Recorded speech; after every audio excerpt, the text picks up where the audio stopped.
azúcar, flores y muchos colores. Estos fueron los ingredientes elegidos para crear a la niñita perfecta, pero el profesor Utonio agregó accidentalmente otro ingrediente a la fórmula: la sustancia X. Y así nacieron las chicas superpoderosas. Con sus ultra superpoderes, Bombón, Burbuja y Bellota dedican su vida a combatir el crimen y las fuerzas del mal.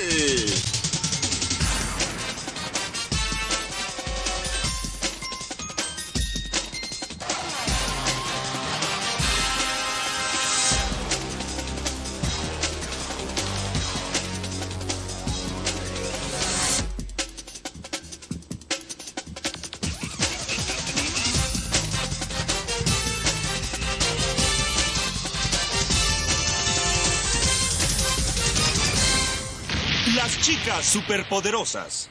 Buenas tardes, compañeros y profesor. Nuestro equipo está integrado por Arteaga Pérez Elizabeth del Rayo, Dolores Andrade Carol Itze, Durán Awalt María Guadalupe, Ortiz Gutiérrez Atzin, Rojas Montes María de los Ángeles y Valadez Rodríguez Liliana Elizabeth.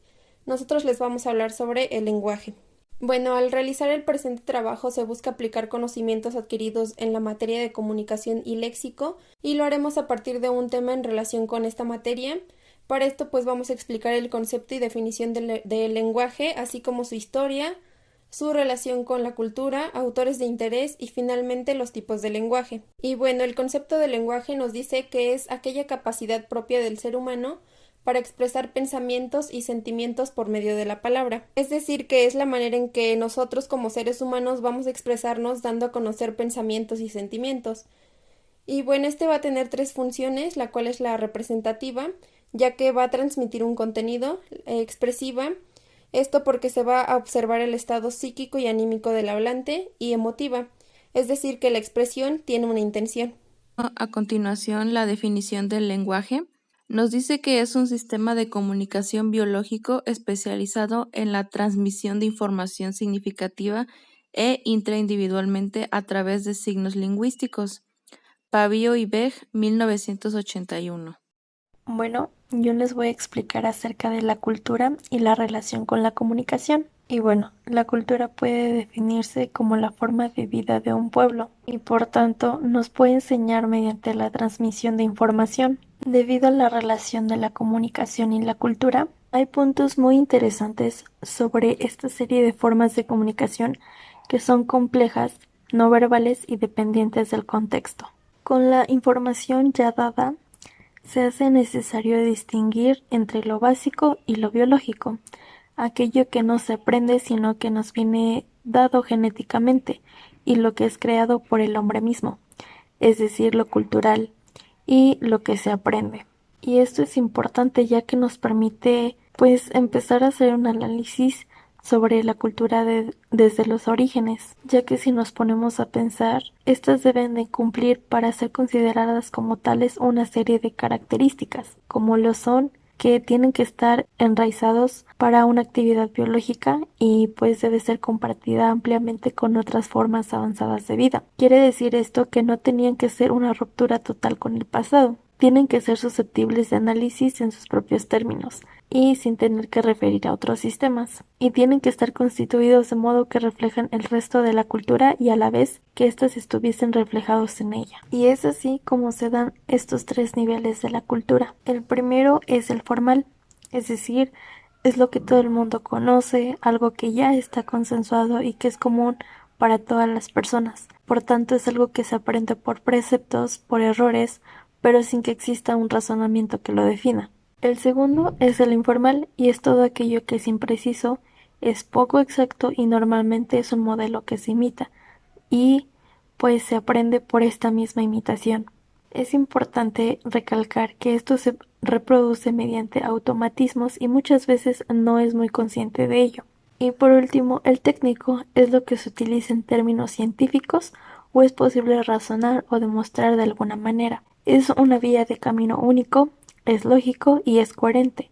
La forma de aprenderlo es mediante el razonamiento, la lógica. Y esto pues es muy sencillo de comprender, ya que lo podemos ver claramente en las relaciones de profesor-alumno como lo hacemos en nuestras clases de comunicación y léxico. Así que para concluir el tema de las tres culturas, es que algunos aspectos se componen porque son así y otros por tradición y otros en cambio son automatismos que imitamos y que no sabemos muy bien de dónde proceden. Y por último existen aquellos otros que son lógicos y evidentes, pero debemos de tener en cuenta que las cosas van cambiando y lo técnico con el tiempo pasa a hacerse formal. Y lo puro lógico puede tomarse como ya un precepto. Incluso lo formal a su vez puede llegar a ser tan cotidiano que se obvia enseñarlo y poco a poco pasa a ser algo que se encuentra en el comportamiento de las personas. Y por último, aquello que era informal pasa a ser objeto de estudio de algún investigador y se convierte en un conocimiento técnico. Así que podemos decir que es un círculo vicioso que va a determinar diferentes culturas. Historia del lenguaje. Bueno, se inició con el rey egipcio Psamético I de 664 a 610 a.C. Y fue cuando este encomendó a un pastor la labor de cuidar de 2 niños recién nacidos en aislamiento y sin dirigirles la palabra, con el propósito de que sus primeros vocablos fueran en la lengua originaria. Bueno, con esto el rey pretendía conocer cuál era el pueblo más antiguo y al cabo de los años el pastor advirtió que los niños a su cargo habían hecho por primera vez la palabra becos. Y bueno, luego fue el libro del Génesis, que fue el más difundido en la sociedad occidental, y Fichte, Humboldt y Herder, quienes fueron los primeros que aportaron sus hipótesis nuevas a las ciencias. Y la lingüística, que pues son conjeturas sobre los orígenes del lenguaje, así como la teoría evolutiva, que están implicadas distintas disciplinas, y pues los orígenes del lenguaje, que fueron los estudios multidisciplinarios. Bueno, yo les voy a hablar acerca de los autores del lenguaje.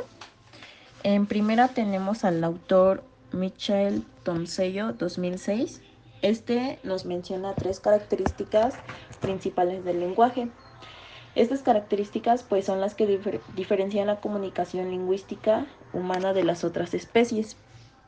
En primera característica nos habla del carácter simbólico. Esto pues son los símbolos lingüísticos con convenciones sociales que permiten compartir estados mentales.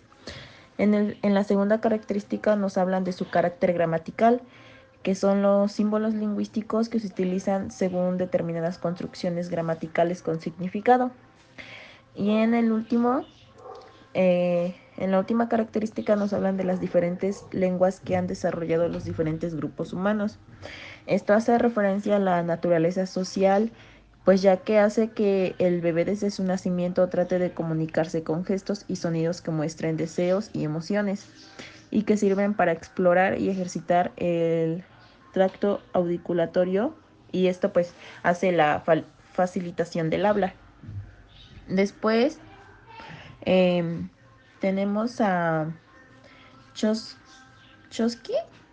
Este nos habla sobre, él hace la cuestión de la concepción clásica en sus aportaciones. Él sostiene que el lenguaje responde a una facultad de un órgano mental específico o módulo con 2 características principales. En la primera característica nos habla del carácter encapsulado. Este pues hace referencia al funcionamiento independiente de otros procesos cognitivos. En la segunda característica nos habla de su naturaleza innata, que pues está impreso en los circuitos neurológicos del cerebro y es transmisible a través de la herencia genética. Bueno, también nos habla del rasgo principal de la comunicación lingüística, que él hace referencia a la creatividad, pues ya que es el hecho de que los niños de 5 años sean capaces de producir y comprender infinidad de oraciones, muchas de las cuales han oído previamente, Bueno, esta gramática generativa del niño se configura a partir de la observación de unos datos lingüísticos primarios. Y bueno, después tenemos al autor Austin Osear. Estos enfatizan la distinción entre aquello que se dice, que esto nos hace referencia al acto locucionario, y el objetivo con lo que se dice, que es el acto ilocucionario. Bueno, esto nos quiere decir que, bueno, esta tendencia trajo consigo nuevos factores centrales a la hora de explicar el uso y la estructura del lenguaje, que es la intención comunicativa de los hablantes, la posesión de un marco de referencia compartido, las consecuencias que se derivan de actos de habla o los contextos en que estos se producen. Continuando con los autores, también está Brunner, 1983. Este propone dispositivos de interacción previos para que los bebés aprendan. Estos formatos de interacción son pautas estandarizadas que hacen posibles la actuación por turnos entre el bebé y el adulto. Kay, que descubrió que los bebés humanos realizan pausas en la succión, no suceden en otros mamíferos y que no responden a ninguna función fisiológica. Estas pautas eran sistemáticamente contestadas por las madres, quienes reaccionaban hablando o tocando al bebé hasta que éste iniciaba de nuevo la succión. La conclusión de este autor es que la única función de dichas pausas es facilitar la interacción por turnos, contribuyendo a implantar los ritmos propios de un diálogo. Por último, Lev Vygotsky es un psicólogo. Este autor recalca que nuestras conductas no suceden en el vacío, sino en el marco de un escenario social. Bueno, yo les voy a explicar acerca de los tipos de lenguaje. Les voy a explicar 4 que son el lenguaje verbal, el lenguaje oral, el lenguaje escrita y el lenguaje no verbal. Como bien sabemos, el lenguaje verbal siempre tiene que existir un emisor y un receptor. El emisor utiliza palabras y símbolos para poder comunicarse entre sí. Estos a su vez, el lenguaje verbal se puede dividir en 2, que es el lenguaje oral y el lenguaje escrita. El lenguaje oral es aquel lenguaje hablado que se utiliza para poder transmitir un mensaje por medio de sonidos. Un ejemplo de este sería una conferencia, en una conversación telefónica, en un discurso oral, y es conocida también como una habilidad lingüística. El lenguaje escrita es aquella en la que se representa a través de una lengua por sistema de escritura, o sea, a través de un código gráfico. Esto a su vez puede ser el uso de señales o símbolos para poder comunicar. Un ejemplo de esto sería en una carta, el chat, en un libro, en mensajes por teléfono celular. Y aquí igual existe un escritor y un lector. Esta pues es conocida también como una actividad motora. Y el lenguaje no verbal, igual que en el verbal, hay un emisor y un receptor. La única diferencia aquí es que pues no se utilizan palabras o signos, sino que estos se comunican a través de gestos o movimientos. Aquí también se puede transmitir una idea, ya sea basada en emociones, en sentimientos o en necesidades. Un ejemplo de esto sería cuando, pues como ya había dicho, cuando hacemos gestos, al señalar un objeto, al bailar o en alguna actuación. Bueno, siguiendo con los tipos de lenguaje, yo les voy a explicar acerca del lenguaje facial. Y como nos indica la diapositiva, es cuando el individuo comunica a través de los gestos de la cara. Este lenguaje facial puede transmitir emociones y estados de ánimo al igual que la expresión corporal. Y bueno, las partes claves de esta expresión a la hora de transmitir son las cejas, los ojos y la boca. Bueno, el siguiente es el lenguaje corporal, donde nos dice que el individuo comunica a través de los movimientos corporales. Como dato, el lenguaje corporal es mucho más importante de lo que en muchas ocasiones pensamos. Tanta importancia tiene que, según múltiples estudios, cerca del 93% de lo que transmitimos en una conversación es comunicación no verbal. Así que podemos decir que es el perfecto espejo de las emociones. Es una forma de comunicación no verbal que se basa en los gestos, posturas y movimientos del cuerpo y también del rostro para transmitir información. y este suele realizarse de forma inconsciente, porque lo que es un buen indicador del estado emocional de una persona.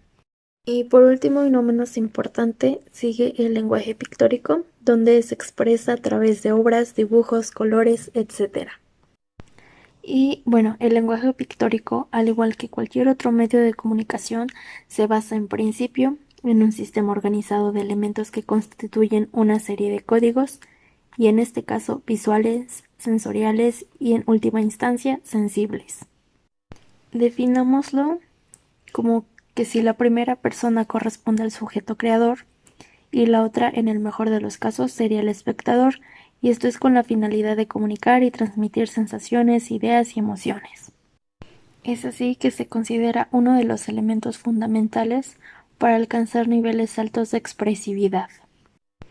Y si queremos dar la diferencia entre un lenguaje de comunicación y un lenguaje artístico, se debe a que los mismos elementos esenciales o básicos que lo constituyen han sido utilizados de un modo más complejo, hablando de un lenguaje que se transforma, crece o se amplifica. Eso sería todo, gracias por su atención.